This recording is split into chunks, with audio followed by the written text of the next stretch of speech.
Hello dear students, आज मेरे YouTube channel पे तो लास्ट टाइम जैसे हम लोग डिस्कस किया था कि मैंने क्या किया था, एक क्लास बनाया था जिसका नाम था VKS। और उस VKS क्लास में एक नॉन पैरामीटराइज कंस्ट्रक्टर बनाया था। तो जैसा कि मैंने बताया था कि आज के इस वीडियो लेक्चर में हम लोग क्या बनाएंगे, पैरामीटराइज कंस्ट्रक्टर बनाएंगे। तो कंटिन्यू करते हुए आज हम लोग बनाएंगे एक पैरामीटराइज कंस्ट्रक्टर। किस तरह से हम लोग पैरामीटराइज कंस्ट्रक्टर अपने क्लास में बना सकते हैं। तो देखिए, आप नाम से ही पता कर सकते हैं पैरामीटराइज। पैरामीटराइज का मतलब क्या होता है, पैरामीटर। पैरामीटर मतलब क्या होता है, किसी भी क्लास को कुछ भी प्रोवाइड करवाना। जब ऑब्जेक्ट क्रिएट होता हो, when we create a object and passing a some value to the constructor is known as the parameterize constructor. तो चलिए हम लोग बनाते हैं एक पैरामीटराइज कंस्ट्रक्टर। तो सिंटेक्स कुछ इस प्रकार से रहेगा। अपना क्या होगा, VKS जैसे कि क्या होता है, जैसे लास्ट टाइम भी मैंने बताया था कि एक कंस्ट्रक्टर क्या होता है, एक स्पेशल टाइप का मेथड होता है जिसका नाम क्लास के नेम से होता है और उसका क्या होता है, रिटर्न टाइप नहीं होता है। इसी को कॉपी एंड पेस्ट कर लेते हैं। और क्या करना है, मुझे पैरामीटराइज बनाना है, मतलब कुछ पैरामीटर पास करना है अपने कंस्ट्रक्टर को। तो जैसे कि मैं कुछ चाहता हूं कि जब मैं ऑब्जेक्ट क्रिएट करूं तो कुछ वैल्यू जब ऑब्जेक्ट बनते समय क्या हो जाए, क्रिएट हो जाए। तो मैं ले लेता हूँ एक, जैसे कि ले लेता हूँ एक इंट a नाम का वेरिएबल ले लेता हूँ। जब भी मैं ऑब्जेक्ट क्रिएट करूँगा तो ऑटोमेटिक क्या होना चाहिए, हमारे ऑब्जेक्ट में ये वैल्यू असाइन हो जानी चाहिए। तो इसके लिए मैंने एक इंट a नाम का वेरिएबल ले लिया और एक दूसरा ले लेता हूँ इंट b नाम का वेरिएबल ले लेता हूँ। चाहे तो यहाँ पे कितना भी पैरामीटर पास कर सकते हैं। फिलहाल मैंने अभी दो वैल्यू पास किया अपने कंस्ट्रक्टर को। अब इसका चाहे तो आप यूज़ कर सकते हैं। जैसे मैं क्या करता हूँ, अब इन दोनों वैल्यू को क्या करता हूँ, सम कर लेता हूँ। Int c equal to a plus b कर लेता हूँ और c की वैल्यू को क्या करता हूँ, प्रिंट करा देता हूँ। और यहाँ पे लिख देता हूँ पैरामीटराइज कंस्ट्रक्टर इज कॉल्ड। और उसके बाद क्या करता हूँ, कॉन्केटेनेशन ऑपरेटर का यूज़ करके हम वैल्यू को क्या करेंगे, प्रिंट करा लेंगे। तो और फिर क्या करना है, जैसे कि लास्ट टाइम मैंने एक बनाया था नॉन पैरामीटराइज के लिए, सेम टू सेम क्या करेंगे, इसी प्रकार से एक पैरामीटराइज कंस्ट्रक्टर के लिए एक ऑब्जेक्ट बनाएंगे।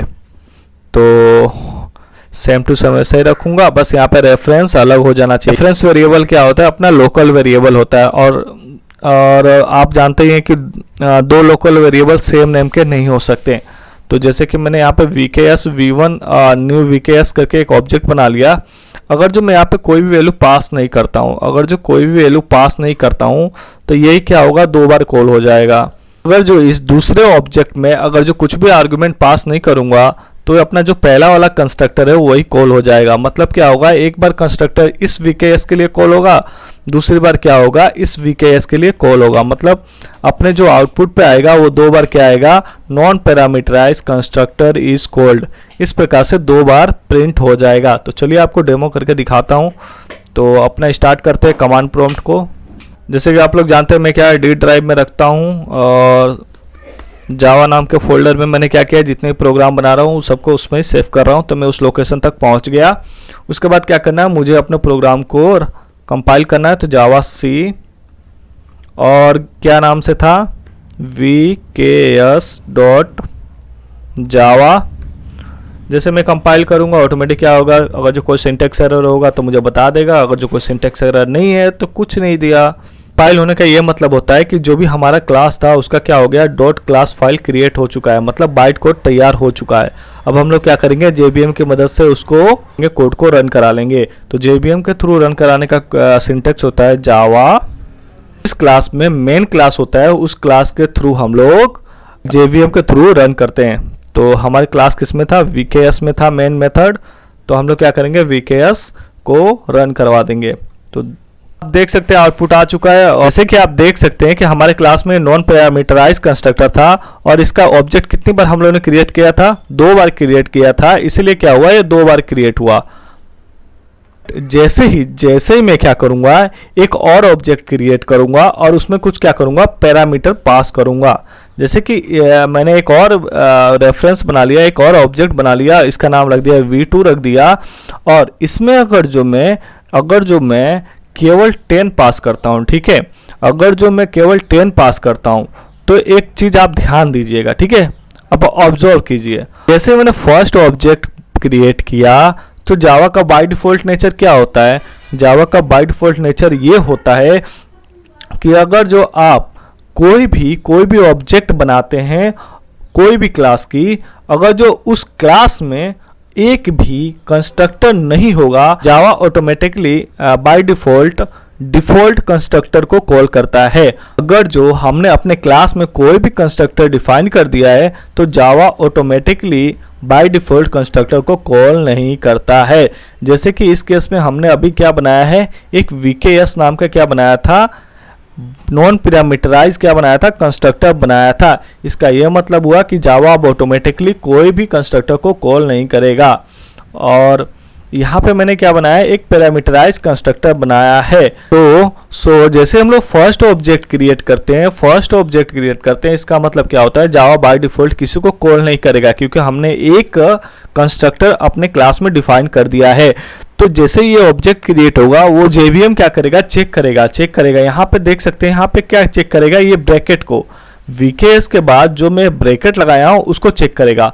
तो यहाँ से क्या उसको पता चलेगा कि हमारे क्लास में एक ऐसा कंस्ट्रक्टर होना चाहिए जिसमें कोई पैरामीटर पास ना हुआ हो।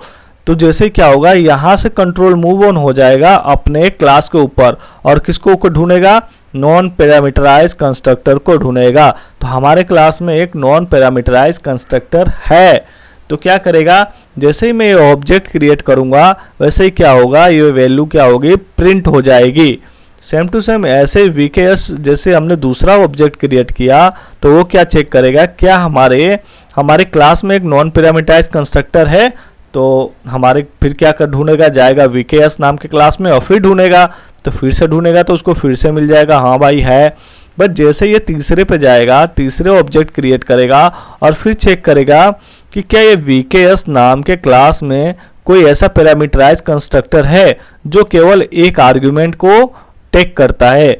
तो फिर ये क्या करेगा, कंट्रोल कहाँ जाएगा, अपने VKS नाम के क्लास में जाएगा और उसको वो क्या करेगा, उस कंस्ट्रक्टर को ढूंढेगा जो एक आर्ग्यूमेंट को टेक करता है। तो यहाँ पे देख सकते हैं ये तो एक भी आर्ग्यूमेंट पास नहीं करता है, इसका मतलब इसके साथ तो फैच नहीं होगा।